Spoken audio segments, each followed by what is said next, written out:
Hey everybody, welcome back. This is Jennifer J with Moving Forward, and we are in episode 93. And today we're going to be talking about taking tests. So I'll be in Matthew chapter 4 if you want to find that. I don't know about you, but I've taken some tests in my day.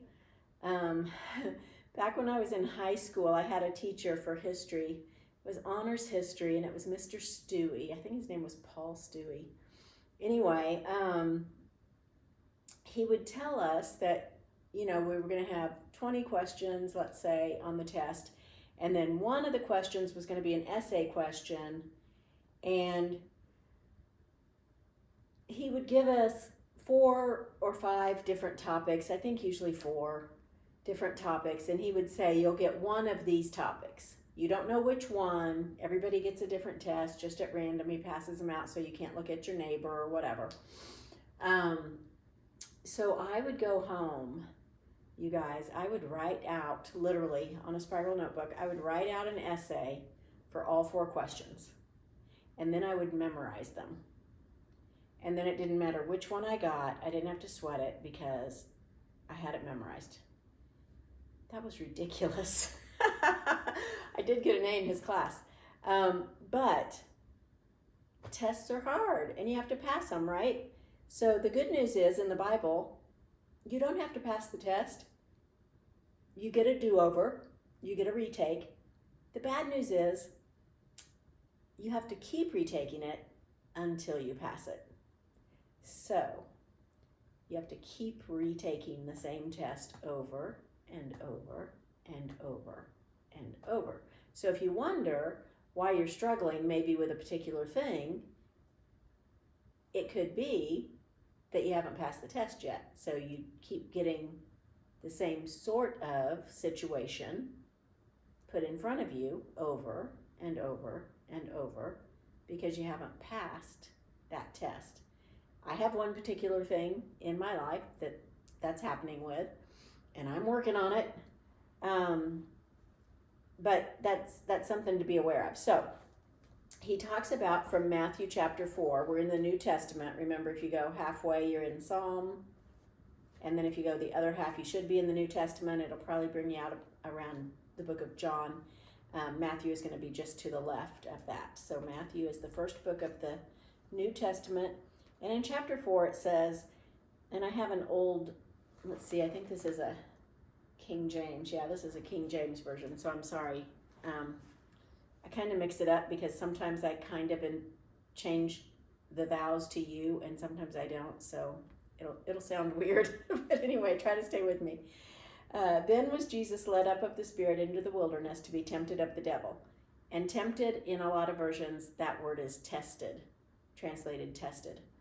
And when he had fasted 40 days and 40 nights, he was afterward hungry.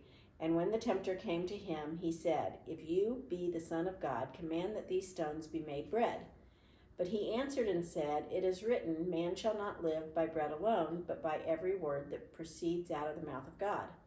Then the devil took him up into the holy city and set him on the pinnacle of the temple, and said to him, If you are the Son of God, cast yourself down, for it is written, He shall give his angels charge concerning you, and in their hands they shall bear you up, lest any time you dash your foot against a stone.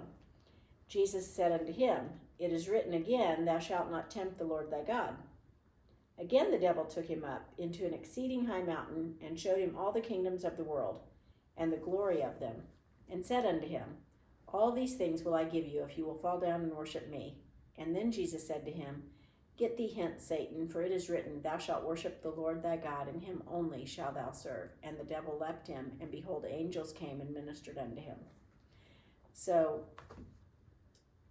that is Jesus passing the test, right? He had tempted 3 times. Satan tried to trick him. He lied to him. He tried to use the word of God and twist it up and make it seem okay, right? Jesus wasn't having it. He said, no, that's not what he meant when he said that. Here's what he meant. This is what he said. I'm not falling for it. But on the other hand, the Israelites, if you go into Exodus chapter 15, I'm going to go there. It's Genesis is the first book of the Bible, and Exodus is the second book. And if you go to 15:24, sorry. And the people murmured against Moses, saying, "What shall we drink?" That's one thing. And then in 16, verse 3, and the children of Israel said unto them, "Would to God we had died by the hand of the Lord in the land of Egypt, when we sat by the flesh pots, and when we did eat bread to the full, for you have brought us forth into the wilderness to kill the whole assembly with hunger." And then in 17, 2 and 3, wherefore the people did chide with Moses and said, "Give us water that we may drink." And Moses said unto them, "Why chide you with me? Wherefore do you tempt the Lord?" And the people thirsted there for water, and the people murmured against Moses and said, "Wherefore is that thou hast brought us up out of Egypt to kill us and our children and cattle with thirst?" And so you can see that they were not passing the test. Then if you go Genesis, Exodus, Leviticus, Numbers, so go into Numbers, just a couple books over, chapter 11 and verse 4, it says, "And the mixed multitude that was among them fell a-lusting, and the children of Israel also wept again and said, Who shall give us flesh to eat?" That's another time of them mourning what they left. So if you know the story of the Israelites, they left Egypt, right? And they were to go into the promised land. Now, what should have taken 11 days took them 40 years. 40 years, because they were not passing the test. Over and over and over and over, they chided with Moses. Over and over and over and over, they doubted God. Over and over and over and over, they cried out because of their circumstances. And we can look at them and go, wow, that seems ridiculous. Why didn't they learn? God did all these amazing things, right? He parted the Red Sea, for crying out loud. They walked across on dry ground. It wasn't even muddy. It was dry. And then he put it back over when the Egyptians tried to chase them. They got drowned. That's one thing. He went before them in a pillar of fire, and they could see him. He was with them all the time. There's so many things that you could say, how could they not see that he was God, like all powerful, all present, all knowing? And yet we do the same thing, right? Because they didn't have Jesus living in their heart. This was Old Testament, before Jesus. They had God, and God is still God, but we have God. We have God, the Holy Spirit, living inside of us. And they probably look at us and go, how can they not know? He's living right there inside of them, right?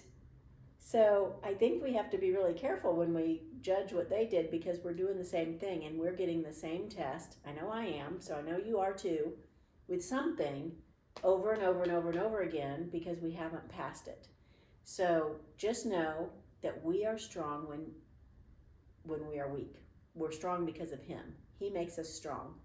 And so when we're weak, we can count on his strength and depend on him. And we don't need to worry about the test. We need to focus on Christ. And I think that's where we go wrong, is we lose our focus. We start focusing on the circumstances. We start focusing on our flesh or our human desires or our own wants. And,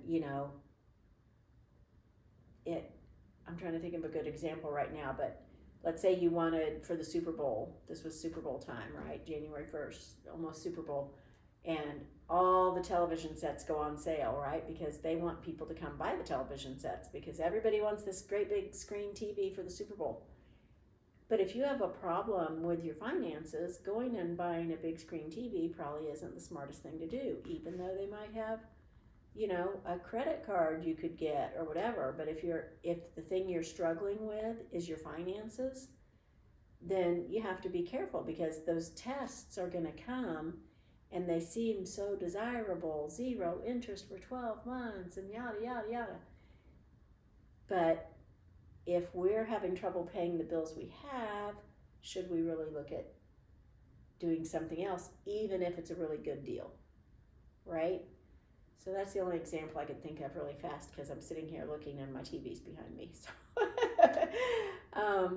but anyway, there are tests. The good news is you get do-overs. The bad news is you continue to get do-overs until you pass. So you're going to do it over and over and over and over. So try to think about in your life, what is happening right now? What kind of test do you think God's putting before you? Some of you probably came up with it that lickety split, because you know exactly what you're dealing with. Some of you, it might be more obscure, and none of us are sinless, so we're all going through something. But you might have to sit and think about it for a minute and kind of connect the dots and go, oh, that's what that is. And that's what I need to learn and work on. And so if you don't know right off what the thing is, I would challenge you to sit down and really talk to God about it and listen to Him and write down kind of some of the things that you're doing and see if you can't connect those dots, because I know He will if you ask Him. So that's the problem, is we just don't ask. We just don't ask. So we should. So I'm going to let you go with that. My buzzer went off a little bit ago and I'm still yakking away at you. But I will see you again on Thursday, and I hope you have a great week. Bye-bye.